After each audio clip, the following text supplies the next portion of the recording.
We talking dat badonkadonk. We are back with another daily reflection on the Daily Vedantic. And today's episode is on the 3 magical words that allow us to see what we previously didn't. There is this quote that it's not so much what we don't know that trips us up, it's all that we think we know that just ain't so. That actually gets in our way of knowledge or increased understanding. These 3 magical words that we're going to talk about today are the words that every one of us, speaker included, can benefit from using as often as needed. Those 3 magical words are I don't know. Because the phrase I know, that is, in the Vedantic lens, that is the ego saying I know. Every one of us can think of an example of a coworker or a friend or maybe a young child that you talk to, and immediately when they sense some reprimand of some kind or some hard conversation, they say, I know. That is their defense mechanism to new or uncomfortable information. Oftentimes the same thing. We say, I know so quickly because we're so uncomfortable with not knowing. But when we say, I know, it is like tying a blindfold around our head.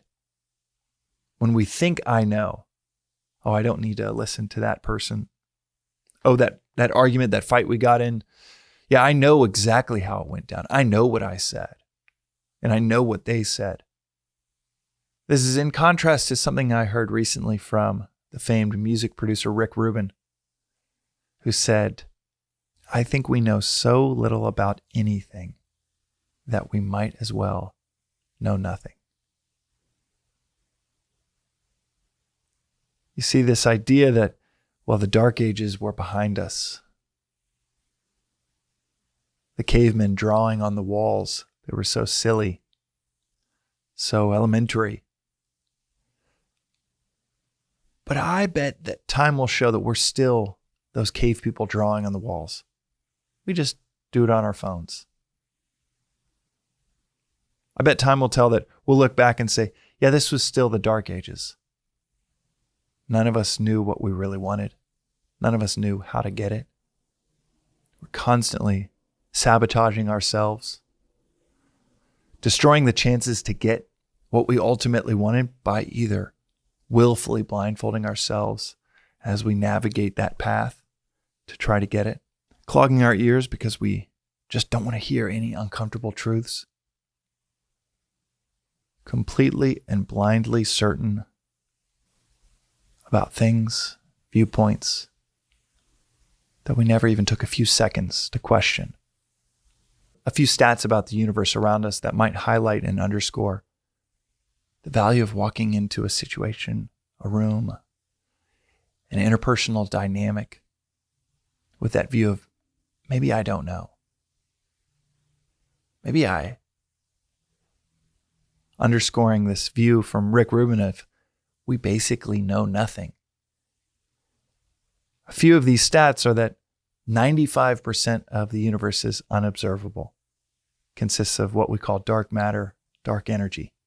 Only 5% of the universe is observable via light. We have no idea what that 95% is.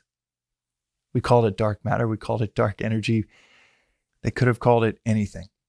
Could have called it we have no idea what, and the other we have no idea why.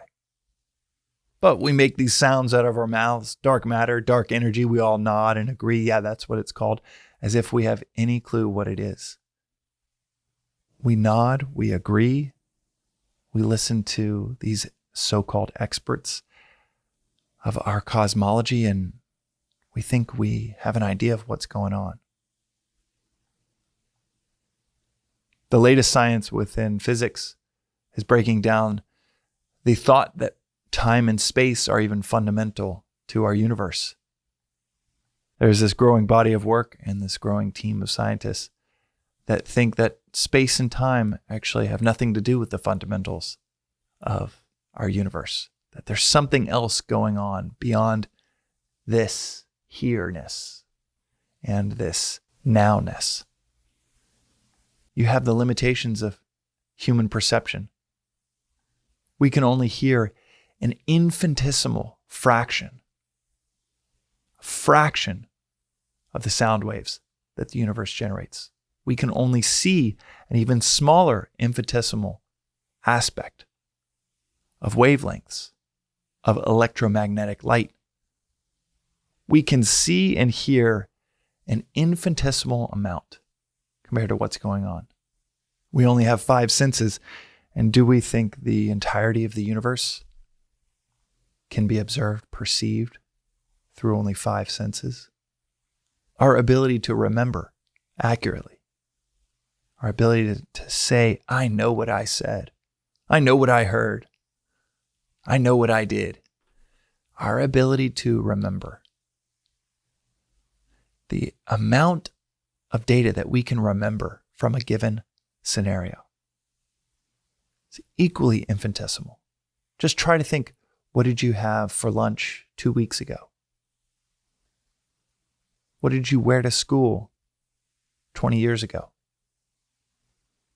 What did that person on the highway do right next to you 2 days ago, 3 hours ago? What cars did you see? What emails did you receive yesterday? If our perceptions and our memory is the lowest resolution you could possibly think of in relation to what really happened or what is really happening right now around us, that probably applies to our knowledge as well. We have glimpses. The words I know is a blindfold we so willfully apply to so much in our lives. I know as CEO running a company in my 20s, I remember thinking, I know what we should do here, here, here. I know what the strategy should be. I know who we should hire. I was so scared of not knowing that I proclaimed certainty that I did know in all of these areas.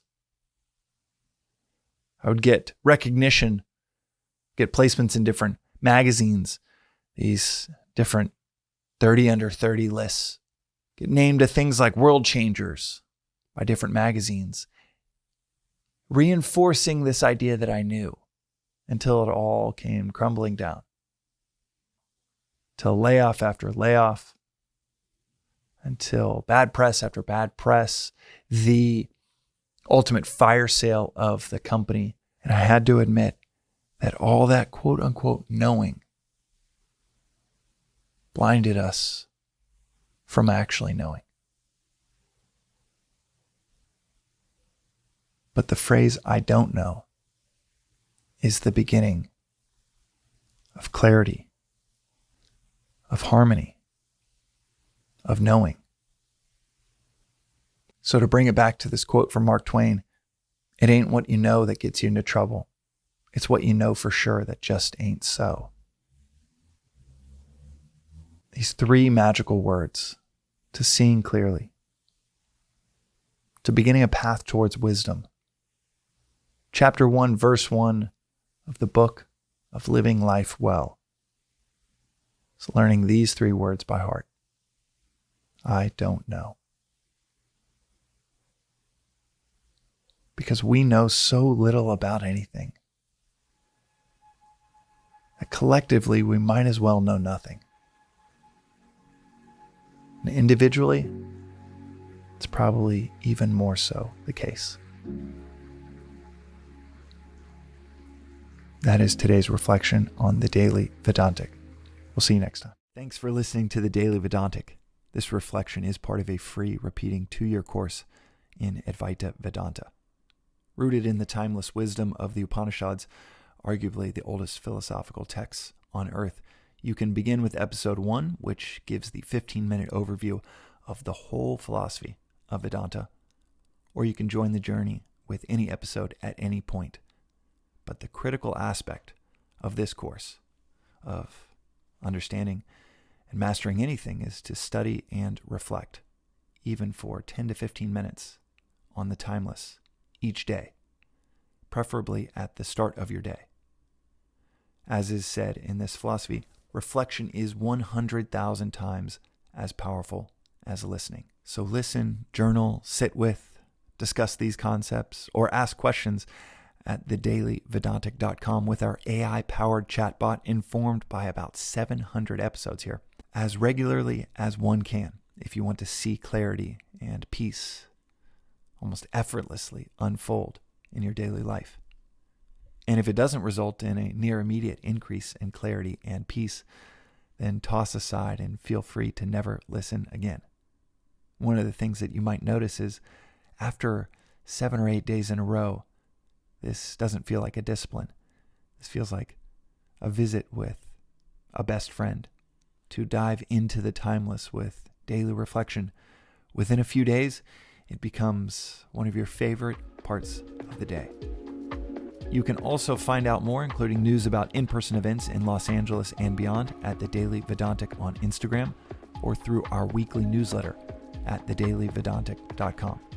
Additionally, check out the links in our show notes for more resources like the books that are mentioned most frequently in the episodes, including Vedanta Treatise, perhaps the simplest and most straightforward read on this philosophy I've ever come across.